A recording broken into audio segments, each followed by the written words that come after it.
आज क्लास 8 में कंप्यूटर के अंतर्गत लेसन 2 आपको समझाया जाएगा। लेसन 2 जो है कंप्यूटर लैंग्वेज के विषय में दिया गया है, यानी कंप्यूटर में कितनी प्रकार की भाषाएं होती हैं, कौन कौन सी भाषाएं होती हैं, उसके विषय में दिया गया है। जबकि आप जानते हैं भाषा वह माध्यम है जिससे हम अपने विचारों का आदान प्रदान करते हैं। उसी तरह से कंप्यूटर में भी कई तरह की भाषाएं होती हैं और इन भाषाओं का उपयोग जो है वह कंप्यूटर और यूजर के बीच में कम्युनिकेशन स्थापित करने के लिए उपयोग किया जाता है। जैसा कि आप जानते हैं कंप्यूटर जो है प्रोग्राम्स या इंस्ट्रक्शन को फॉलो करता है और प्रोग्राम्स और इंस्ट्रक्शन जो होते हैं वो किसी न किसी भाषा में लिखे गए होते हैं या अलग अलग भाषाओं में उनका उपयोग किया जाता है। तो इस तरह से जो है प्रत्येक कंप्यूटर की भाषाओं का अपना एक स्पेसिफिक रूल्स होता है जिसे हम सिंटेक्स कहते हैं। तो कंप्यूटर जो है वह विभिन्न प्रकार के भाषाओं का उपयोग करता है, जिसमें आप जैसा कि जानते हैं कि कंप्यूटर में जो है 3 प्रकार की भाषाएं होती हैं। एक मशीन लैंग्वेज, दूसरा असेंबली लैंग्वेज और तीसरा हाई लेवल लैंग्वेज।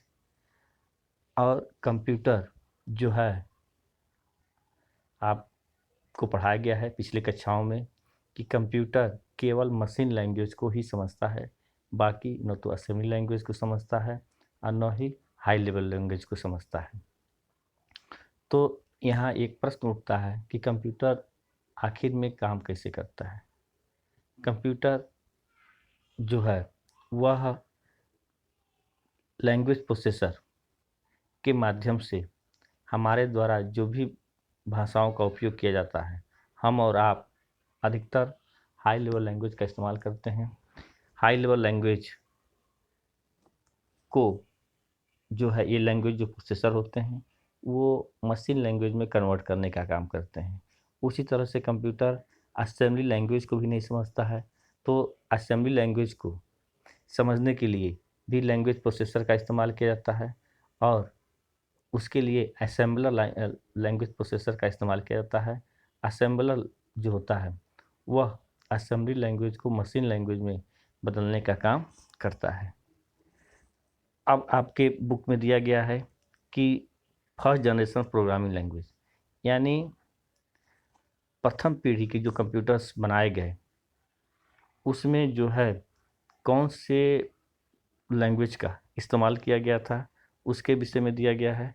जैसा कि आप जानते हैं प्रथम पीढ़ी का जो कंप्यूटर बना उसमें वैक्यूम ट्यूब लगा हुआ था और उस वैक्यूम ट्यूब को लगा करके जो भी कंप्यूटर बनाए गए वो फर्स्ट जनरेशन के कंप्यूटर कहलाए और उसमें मशीन लैंग्वेज का इस्तेमाल किया गया था। मशीन लैंग्वेज बाइनरी कोड्स 0 और 1 से मिलकर के बना होता है और 0 जो है वह स्विच के ऑफ पोजीशन को रिप्रेजेंट करती है और 1 जो है स्विच के ऑन पोजीशन को रिप्रेजेंट करता है। तो इस तरह से आप कह सकते हैं कि फर्स्ट जनरेशन जो कंप्यूटर था उसमें मशीन लैंग्वेज का इस्तेमाल किया गया था और मशीन लैंग्वेज को हम लो लेवल लैंग्वेज के नाम से भी जानते हैं और यह बाइनरी कोड्स 0 और 1 से मिलकर के बना होता है। उसके बाद सेकेंड जनरेशन का कंप्यूटर आया। सेकेंड जनरेशन का कंप्यूटर जो है वह द्वितीय पीढ़ी के कंप्यूटर्स में उपयोग किए गए थे और द्वितीय पीढ़ी के जो भी कंप्यूटर्स बनाए गए उसमें ट्रांजिस्टर का उपयोग किया गया था और इसमें जिस भाषा का इस्तेमाल किया गया वह जो है असेंबली लैंग्वेज था और सेकेंड जनरेशन के कंप्यूटर में असेंबली लैंग्वेज का इस्तेमाल किया गया था। असेंबली लैंग्वेज बाइनरी कोड्स 0 1 यानी मशीन लैंग्वेज के अंतर्गत आते हैं। असेंबली लैंग्वेज जो था वह जो है उसमें मेनोमोनिक कोड का इस्तेमाल किया गया था और मेनोमोनिक कोड्स का उपयोग करके जो भाषा डेवलप की गई, बनाई गई, उसे हम असेंबली लैंग्वेज के रूप में जानते हैं। म्नेमोनिक कोड्स क्या होता है? म्नेमोनिक कोड्स कुछ कमांडों का शॉर्ट नेम होता है और जिसे हम म्नेमोनिक कोड के नाम से जानते हैं। जैसे LDA का मतलब हो गया, यदि आप कोई भी प्रोग्राम या सॉफ्टवेयर अपने कंप्यूटर पर लोड करना चाहते हैं तो LDA लिखते हैं। ADD का मतलब हो गया, आप ऐड करना चाहते हैं, सॉरी एडिशन करना चाहते हैं, जोड़ करना चाहते हैं, तो आप जो है म्नेमोनिक कोड के रूप में इसको जान सकते हैं। इसके अलावा यदि TRAN ट्रांसलेशन आप करना चाहते हैं, अनुवाद करना चाहते हैं, तो आप इसे जो है म्नेमोनिक कोड के रूप में समझ सकते हैं। तो सेकेंड जनरेशन के जो भी कंप्यूटर्स बनाए गए वो म्नेमोनिक कोड का इस्तेमाल करके बनाए गए और म्नेमोनिक कोड्स कुछ कमांडों का शॉर्ट नेम होता है जिसके आधार पर जो हम कमांड्स या इंस्ट्रक्शन कंप्यूटर को देते हैं, कंप्यूटर समझ जाता है कि हमें जो है क्या करना है। असेंबली लैंग्वेज को हम मशीन डिपेंडेंट प्रोग्राम के नाम से भी जानते हैं और इसको भी कंप्यूटर नहीं समझता है। तो असेंबली लैंग्वेज में यदि हम कुछ लिखते हैं या टाइप करते हैं या जो भी प्रोग्राम क्रिएट करते हैं उसे कंप्यूटर एकदम नहीं समझता है, यानी कंप्यूटर समझता है केवल मशीन लैंग्वेज को। तो यहाँ प्रश्न उठता है कि मशीन लैंग्वेज को ही कंप्यूटर समझता है, तो असेंबली लैंग्वेज में हमारे द्वारा जो कुछ भी लिखा या बोला जाता है तो कंप्यूटर रीड कैसे करता है?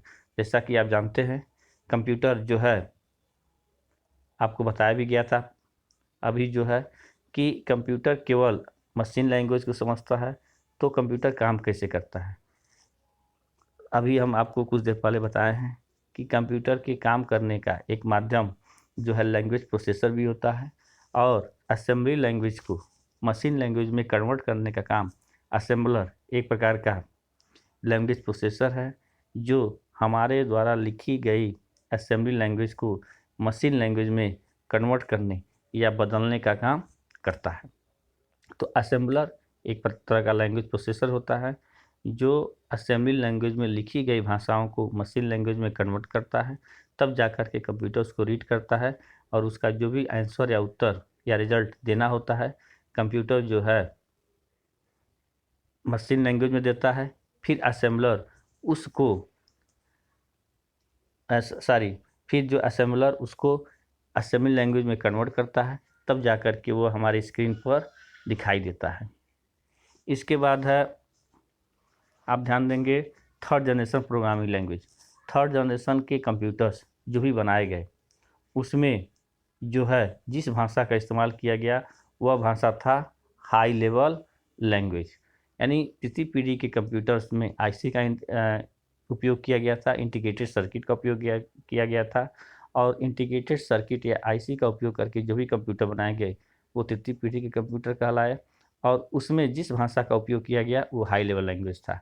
High level language just like your own language, high level language हमारे अपनी भाषा के समान होता है और इसमें जो है आपका कह सकते हैं चाहे इंग्लिश हो, हिंदी हो, उर्दू हो, पंजाबी हो, वो सारे के सारे हाई लेवल लैंग्वेज हैं और इनका इस्तेमाल हम जो है कर सकते हैं।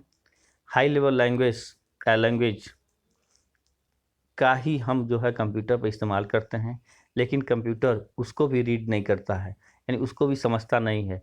तो यहाँ फिर वही चीज़ आता है कि जब हाई लेवल लैंग्वेज में हमारे द्वारा लिखे गए चीज़ों को कंप्यूटर रीड नहीं कर पाता है, समझ नहीं पाता, तो फिर हमारे प्रश्नों का आंसर या रिजल्ट या हमारे जो इंस्ट्रक्शन दिए जाते हैं उसका उत्तर कैसे प्राप्त होता है? तो यहाँ फिर जो है लैंग्वेज प्रोसेसर काम करते हैं। लैंग्वेज प्रोसेसर जो है वो दो तरह के होते हैं, एक कंपाइलर और एक इंटरप्रेटर। कंपाइलर और इंटरप्रेटर ये जो आपके लैंग्वेज प्रोसेसर होते हैं ये हाई लेवल लैंग्वेज को मशीन लैंग्वेज में कन्वर्ट करने का काम करते हैं।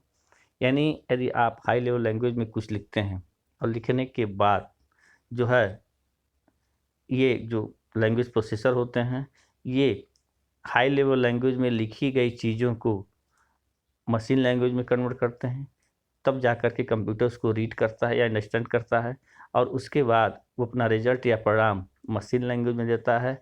फिर मशीन लैंग्वेज में दिए गए रिजल्ट या परिणाम को ये कंपाइलर जो है हाई लेवल लैंग्वेज में कन्वर्ट करते हैं, तब जा कर के यह जो है आपका रिजल्ट या उत्तर या परिणाम आपको अपने सिस्टम पर डिस्प्ले होता है, प्रदर्शित होता है। तो इस तरह से आज आपको कंप्यूटर लैंग्वेज क्या है, कितने प्रकार के कंप्यूटर लैंग्वेज होते हैं, ये बताया गया।